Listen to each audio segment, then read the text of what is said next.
रंका और बंका, और एक उनकी लड़की थी वंका। नामदेव जी रंका और वंका के घर अधिक जाते थे, क्योंकि वो भी परमात्मा के शिष्य थे। जब परमेश्वर साधु रूप में वहाँ आ रहे थे, गुरु रूप में रहा करते थे। अस्थायी सटे उनका कुछ समय का था वहाँ पर। तो जो ही वो उस रंका बंका के घर गए नामदेव जी, और वो लड़की उन भक्तों की, रंका और बंका की,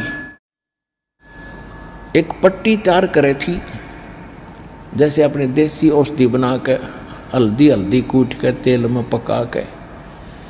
नामदेव ने पूछा, बहन क्या कर रहे हो ये?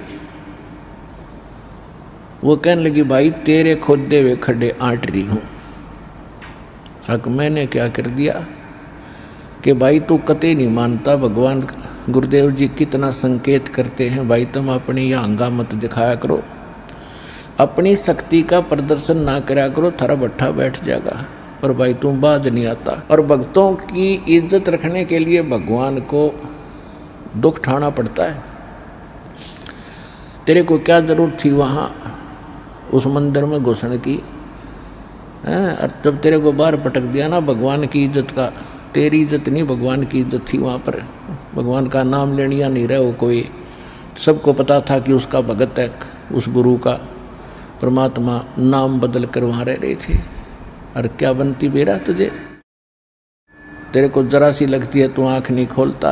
और परमात्मा ने तेरा मंदिर फेरा ना, उनके हाथों के चोट लागी, हाथ लाल हो गए, उनके जख्म हो गए। भाई गुरु बता रहे थे मेरे तीन बेटी, वो मानता कोई ना, बहुत बार समझा लिया, आज उसने ऐसे ऐसे कर दिया। और मैं वहाँ गया था, उसका मंदिर फेर के आया हूँ भक्ति की इज्जत रखने के लिए।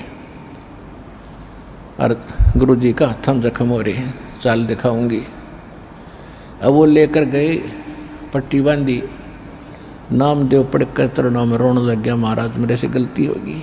बेटा भक्ति भाव में गुरु जी के आदेशानुसार चलना चाहिए आपने। जी आगे से ऐसी कोई गलती नहीं करूँगा, मेरे से माफ़ करो। अब उसको आगे भी पढ़ाई पढ़ानी थी, ये यहाँ इसको रोकना जरूरी था, अगले भक्ति देनी थी, सार नाम देना था। इन बकवादों में सार नाम थोड़ा ही फलेगा। चुप हो गया, अब जी नहीं गलती करूँगा आगे से। अब कुछ दिन के बाद नामदेव जी ने परमेश्वर कबीर जी से, जो गुरु रूप में रहते थे, उनसे कहा, महाराज ये रंका और मंका जंगल से लकड़ी लाते हैं और इनको बेचकर गुजारा कर रहे हैं, बहुत निर्धन है, झोंपड़ी भी ढंग से नहीं है, इनको कुछ धन दे दो। परमात्मा बोले, भाई ये धन ना लेते, मैं देना चाहता हूँ। ये नहीं लेते, इनको तो विष दिखाई दे है ये धन। तो नामदेव कि उनका थोड़ा सा ठीक गुजारा था, कहने लगे नहीं जी थोड़ा बहुत तो गुजारा होना ही चाहिए इनका, कुछ तो दे दो।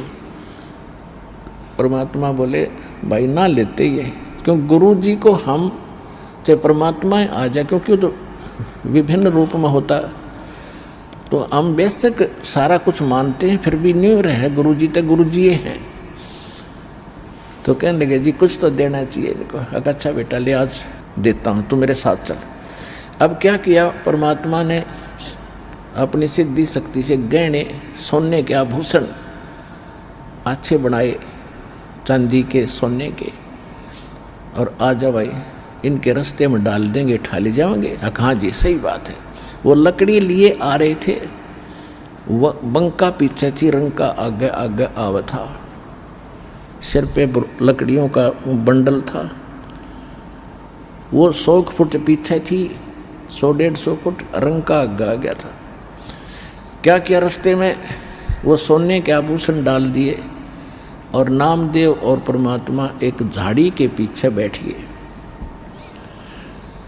अब जब वो निकट आया रंका, उसने पीछे देखा कि मेरी पत्नी आ रही है। और पत्नी औरत के अंदर आभूषणों की घनी कसक होती है, और कहीं ये किसी का धन पड़ा देखकर नीत ना डबोले, डूब जा कदे अपना कर्म धर्म बिगाड़ लिया। उस पर पैर से मिट्टी डालने लग गया। अब उसने देखा बंका ने, क्या हो गया पति का, खड़ा क्यों हो गया? उसने ध्यान से देखा, हाँ ये तो इस कारण से कर रहा है।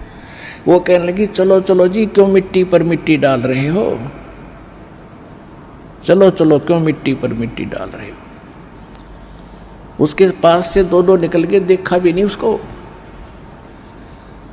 तब परमात्मा बोले, बोल भाई नामदेव, कैसे ढूंढने ना लेते। अब नामदेव ने सोचा, भाई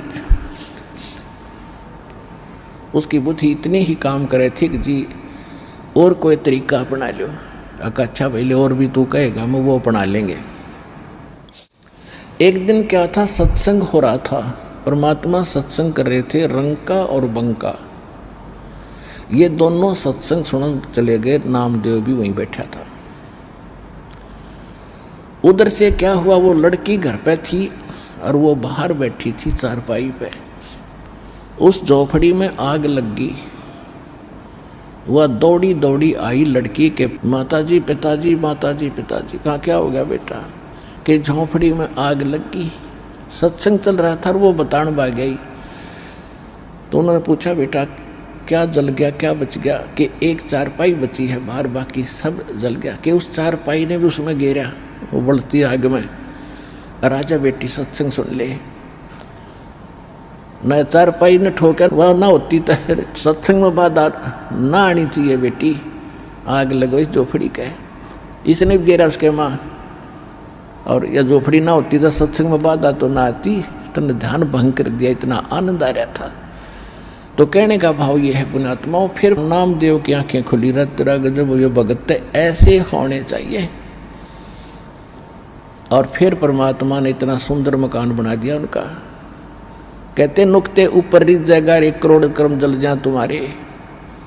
तो हमने भगत बनना पड़ेगा भगवान से लाभ लेने के लिए। बकवादों से बात बने को नहीं, इतनी सी बात है।